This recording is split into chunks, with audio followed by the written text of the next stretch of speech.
The Department of Science, Technology and Innovation is hosting the third G20 Research and Innovation Working Group and Ministerial meeting in Pretoria. Since South Africa assumed the G20 Presidency, various departments have been leading the numerous work areas to ensure inclusive and sustainable development. Now, since last week, the department has been hosting a series of G20 events and related side events.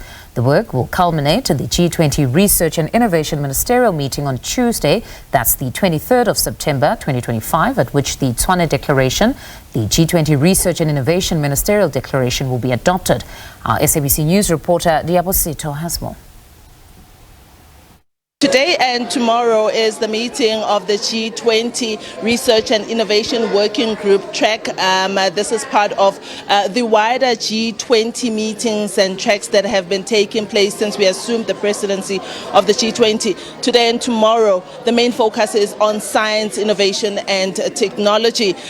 While there are serious talks happening inside of the main room here where the minister is and other ministers from different countries currently are deliberating, exhibitors are here to show us what is the future looking like for different industries using things like virtual reality as well as drones. We know that both have played a very important role in advancing technology and innovation. And behind me, I see that the CSIR's Future Production Mining Hydrogen Platform is exhibiting here with the virtual reality goggles. It's been so exciting to watch Peter do his thing and try to get things in the air.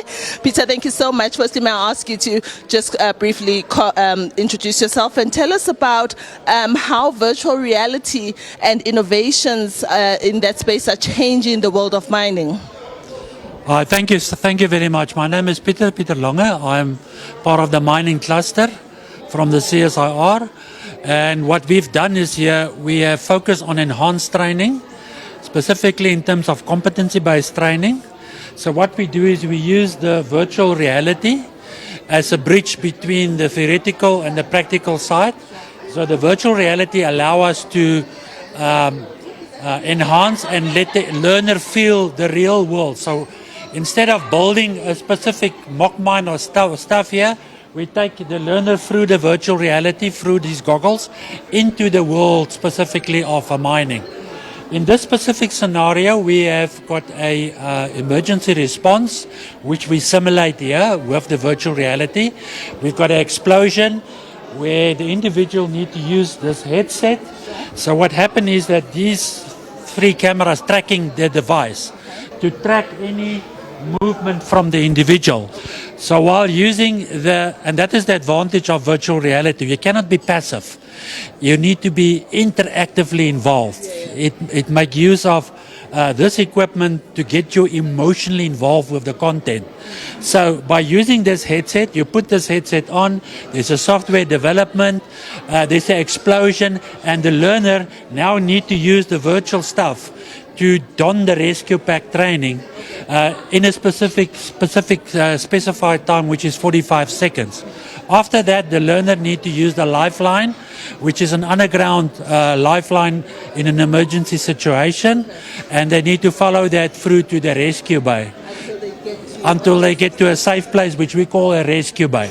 Now, inside the rescue bay, there's obviously procedures that need to be performed, and what we do here with the virtual reality is we assess, because beforehand the learner will go through e-learning modules which will teach him all the theory regarding the tools, the equipment, the scenario, gases, instruments, etc. So what we test now here is, can the learner perform under pressure that specific duty that has been taught so far, and put him in a quite a dangerous situation without him really get hurt or injured.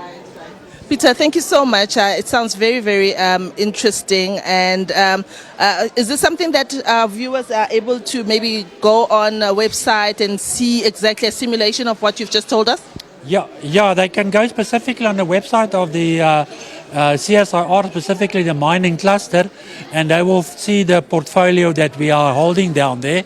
And if they got any inquiries, obviously they're welcome to contact the mining cluster specifically. Fantastic. Let me leave you to do your thing. So that is what virtual reality can do. Something that's quite familiar to a lot of people, and people that are sitting at home are drones.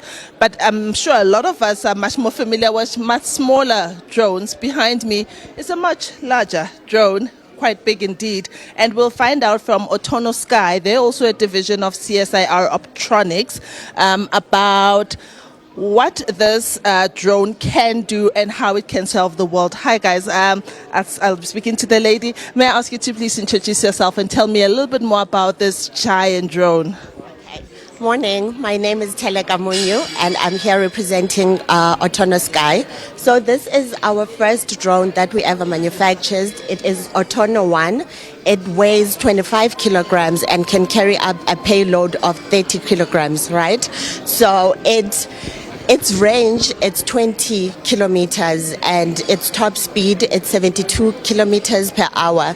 What's special about our drone is that it has interchangeable payloads.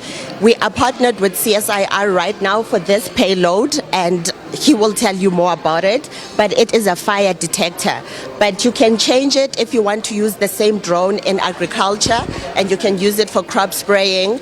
Also, we have a delivery box, which we are still in the stages of demonstrating it, because we would like to assist in delivering blood.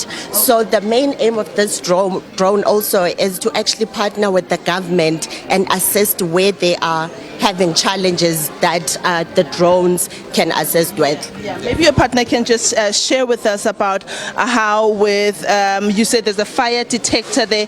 What can this solve? Obviously detect fires, but what else can it do that an ordinary man on the street would not know? Yeah, no, I think, good morning everyone. I am Edwin Magidi-Misha. I am the senior physicist at the Optronic Sensor Systems. We focus in designing optical payloads. And one of the optical payloads that we have designed is the one that we are actually, licensed to Autono Sky, who are the drone developers. But our payload focuses on fire detections. It detects potassium, meaning nutrients that are actually absorbed from the ground. So those nutrients, because of the heat from the fire, they actually go out. So then what we did was we designed a sensor that can harness those nutrients in order to tell that there is a presence of fire there. So after that, we matured the technology and then licensed to Autono Sky. That is why right now we have a system that can be able to, do what we call fire searching. If you're a farmer, you can say, you know what, I want to look at my farm, monitor my farm for any occurrence of small-scale fires. So this drone can be used for exactly that. Thank you so much, guys. As you can see, technology is developing at a very interesting scale. I really don't know 10 years, 20 years from now what we will not be able to do.